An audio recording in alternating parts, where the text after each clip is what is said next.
Fletcher and the Falling Leaves by Julia Rawlinson and Tiphanie Beeke.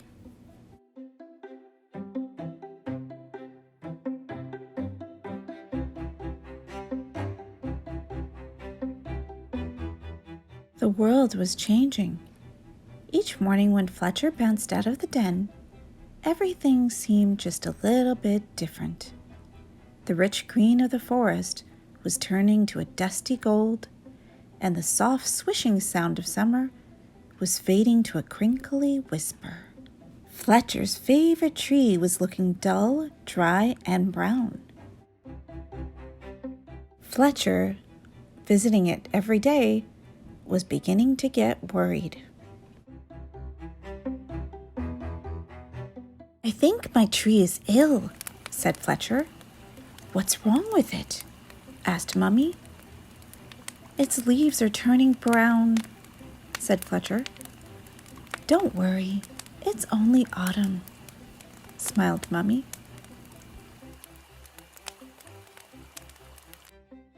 Fletcher trotted back to his tree and patted the rough bark. "Don't worry, it's only autumn," he said. "You'll soon be feeling better."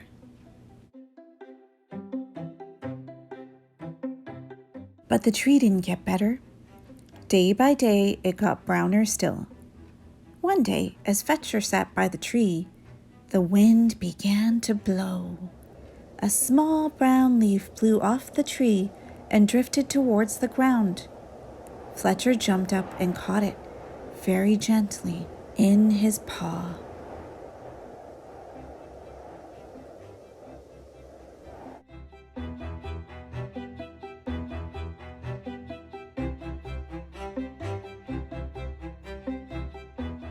"Don't worry, tree.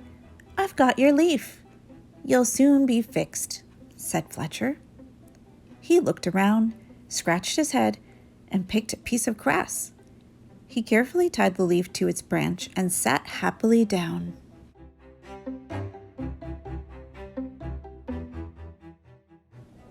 Just then, another gust of wind ruffled Fletcher's fur.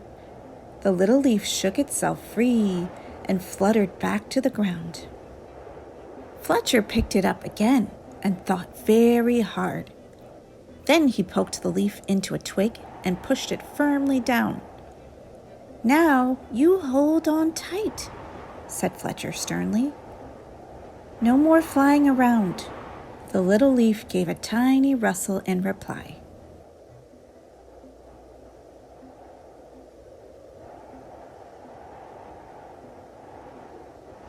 The next day, a strong wind was blowing through the forest.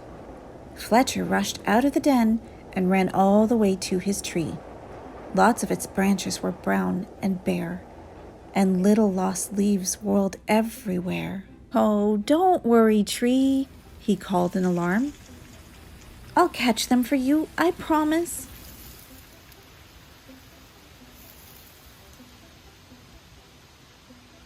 Round and round whirled Fletcher after the twirling leaves. "Leaves! Wonderful! Just what I need for my nest," said a squirrel, scampering up. "But these belong to the tree," said Fletcher. "Don't take them away." "The tree doesn't need any of them anymore," said the squirrel, and off he bounded.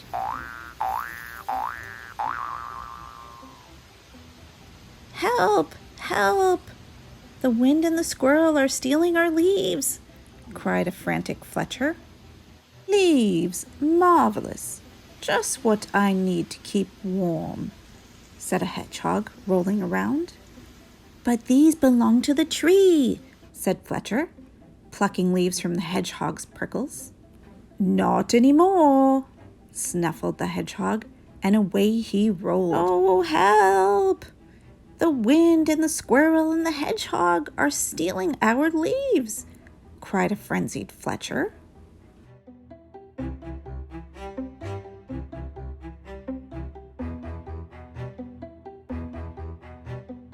This time, a flock of friendly birds swooped down from the sky. They picked the leaves up in their beaks and poked them into the tree's branches. Soon the tree was leafy again, and Fletcher flopped down and smiled. "Oh, thank you, birds," he gasped as the birds fluttered and chirped away. He lay looking up through the leaves at the sky and drifted off to sleep.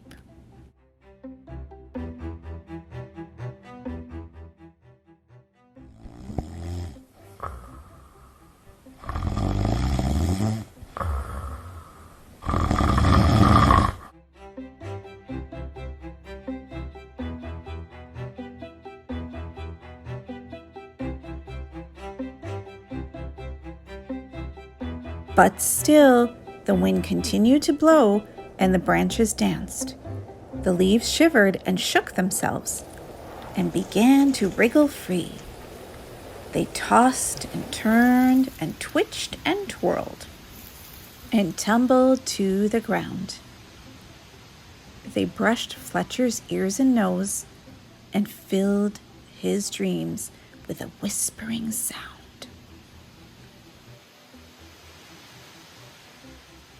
When Fletcher finally blinked awake, he couldn't believe his eyes.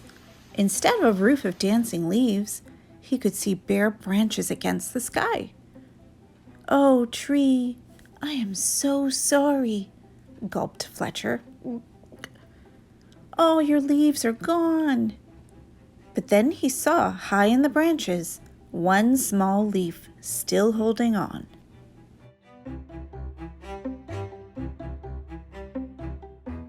"I won't let the wind steal that one," said Fletcher, and he began to climb. He wriggled along to the last leaf and held it firmly onto its branch. All day long, the wind blew, the branch bounced, and Fletcher held tight. "I'll stay with you, leaf." "Ah," he gasped. "Don't worry that all your friends have gone."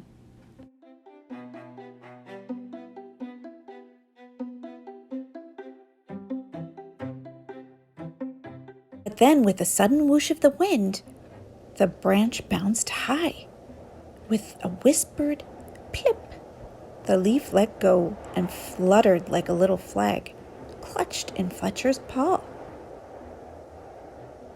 Fletcher looked sadly at the leaf, the tree's last leaf he had promised to save. He carried it carefully down the tree and all the way back to the den.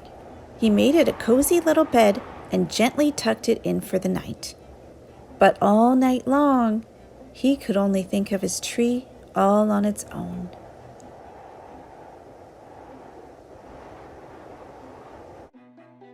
At first light, he tiptoed out into the chilly dawn. The wind had finally stopped blowing, and the air was damp and cold. The moon still hung in the clear sky, and pale stars glimmered. As he came to his favorite tree, Fletcher saw a magical sight.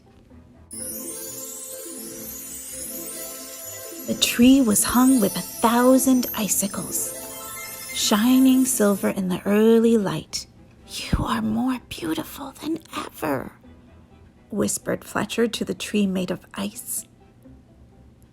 "Can the squirrel and the hedgehog keep your leaves for the cold winter nights?"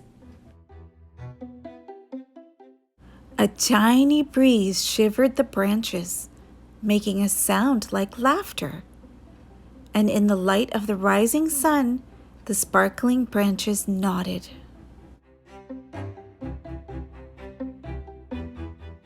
The end.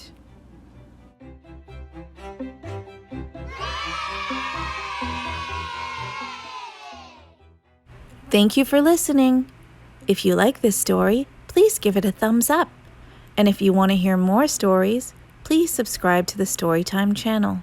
Have a great day.